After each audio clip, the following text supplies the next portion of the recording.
Shalom semuanya, dengan Deborah Batya di sini.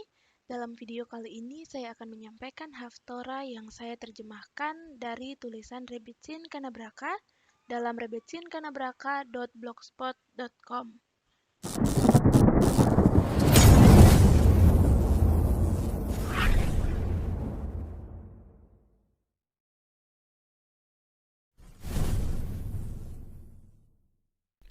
Haftorah Parashat Vaislak. Kekuatan rahasia dari Shema Yisrael. Diambil dari kitab Ovadia pasal 1 ayat 1 sampai 21. Kekuatan rahasia dari Shema Yisrael untuk mengatasi energi negatif. Haftorah minggu ini adalah kitab Ovadia yang menubuatkan kejatuhan Edom keturunan Esau. Ini mencerminkan tema utama pembacaan Taurat kita, perjuangan Yakov dengan energi spiritual Esau.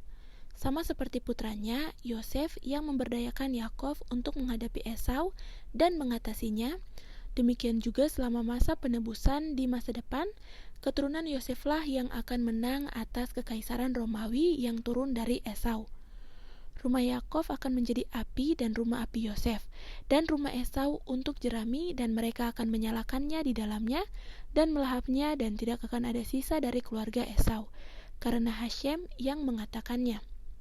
Tiferet Shlomo menjelaskan bahwa malaikat yang dikirim Yakov ke Esau diciptakan oleh pembacaan doa Shema oleh Yakov.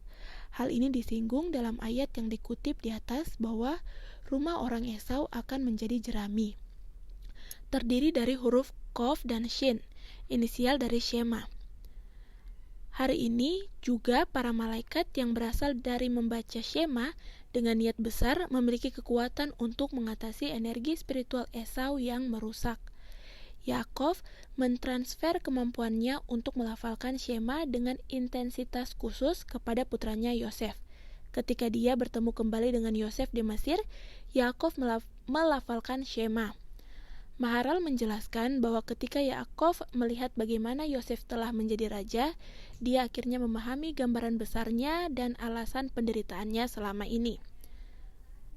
Kesadaran ini memenuhi hatinya dengan cinta dan kekaguman yang besar pada Hashem dan memungkinkannya untuk melafalkan Shema dengan kafana, niat tertinggi. Sejak reuni Yakov dan Yosef melengkapi manifestasi persatuan Hashem di dunia, oleh karena itu, pada saat itu juga kekuatan Yosef untuk membasmi kenegatifan Esau berlabuh di dunia melalui rahasia Shema Yisrael. Bagian berikutnya tikun dari Yosef dan Rahel. Kemampuan untuk mengatasi Esau berasal pada saat Yosef lahir. Inilah mengapa Yakov menunggu sampai Yosef lahir sebelum dia merasa aman untuk menghadapi Esau. Midras menjelaskan Esau tidak jatuh kecuali melalui anak-anak Rahel. Esther dan Mordekai keturunan Rahel yang mengalahkan Haman keturunan Esau selama kisah Purim. Itu adalah Yoshua putra Efraim dan keturunan Yosef yang menaklukkan tanah Israel. Di masa depan, melalui kekuatan Yosef putra Rahel, kita pada akhirnya akan mengalahkan negara-negara penindas keturunan Esau. Ketika keempat istri dan 11 anak putra Yakov sujud di hadapan Esau, mengapa Yosef dan Rahel terakhir kali mendekat? Tiferet Shlomo menjelaskan, segala sesuatu yang terjadi pada Yakov dan istri-istrinya mengajarkan kita tentang masa depan. Tikun terakhir adalah Yosef dan Rahel, seperti yang kita pelajari dari fakta bahwa pernyataan rumah Yakov akan menjadi api dan rumah api Yosef diikuti dengan nubuat tentang akhir zaman. Para pembebas akan naik ke gunung Sion untuk menilai gunung Esau, dan kerajaan itu akan menjadi milik Hashem. Demikian juga Geulah terakhir akan menjadi jasa Rahel, karena dinyatakan, demikianlah kata Hashem, Rahel menangis untuk anak-anaknya, dan anak-anakmu akan kembali ke perbatasan mereka sendiri. Bagian berikutnya, kekuatan pengekangan diri dan siniut. Kualitas apa yang dimiliki Rahel dan Yosef yang pada akhirnya akan mengalahkan Esau dan membawa penebusan?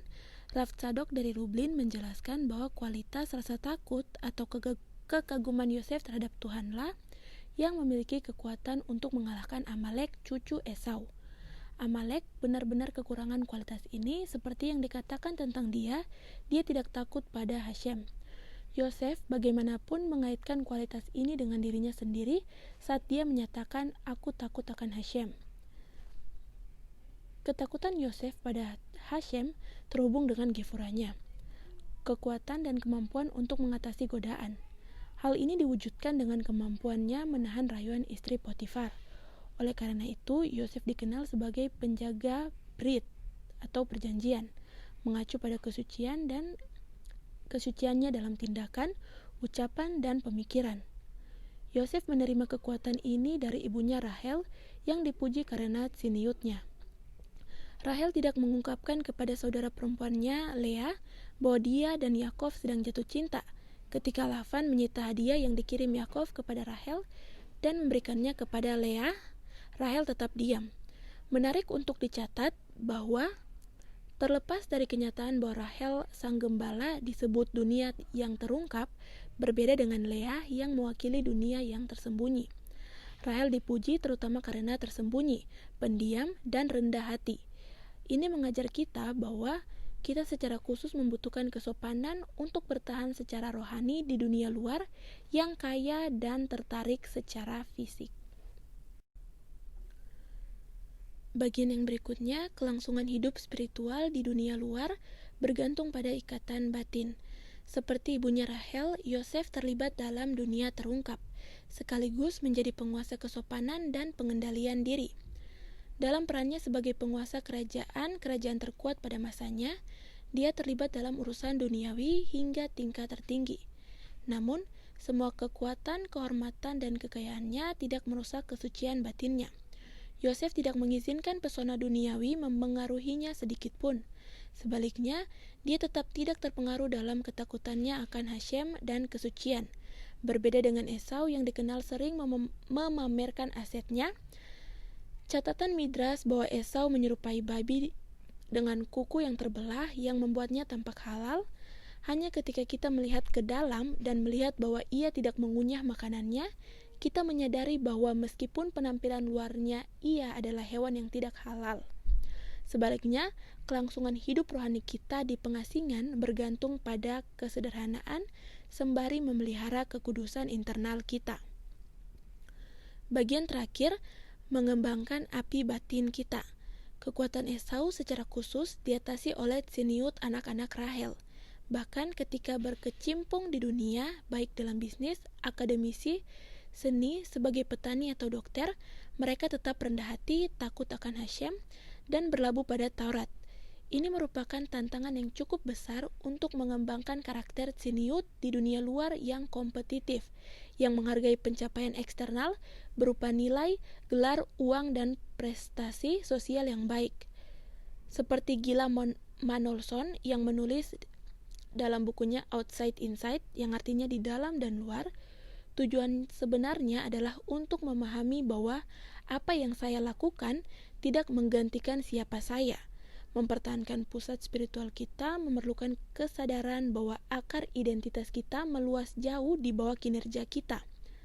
Semakin kita menyadari bahwa kita hanyalah kendaraan bagi cahaya Hashem untuk bersinar, semakin sedikit kita peduli tentang menjadi terkenal dan berkuasa, dan semakin sedikit kita bergantung pada pujian orang lain untuk kepuasan diri kita. Ketika kita berhenti melemparkan permata kita ke babi hutan dan belajar untuk memfokuskan cahaya kita ke dalam, maka tsiniut kita akan menghasilkan kekuatan batin yang kuat yang memungkinkan cahaya ilahi yang kita pantulkan untuk memberantas amoralitas Esau. Proses ini dapat disamakan dengan kaca pembesar yang memusatkan cahaya matahari ke satu titik bagian dalam untuk menciptakan api. Semakin dalam kita menginternalisasi esensi tsiniut, semakin banyak cahaya internal kita akan menjadi api dan nyala api untuk menghabiskan tunggul eksternal pemuasan diri, keserakahan, dan kebencian Esau. Terima kasih sudah mendengarkan. Apabila konten ini memberkati Anda, jangan lupa like, komen, dan subscribe. Shalom.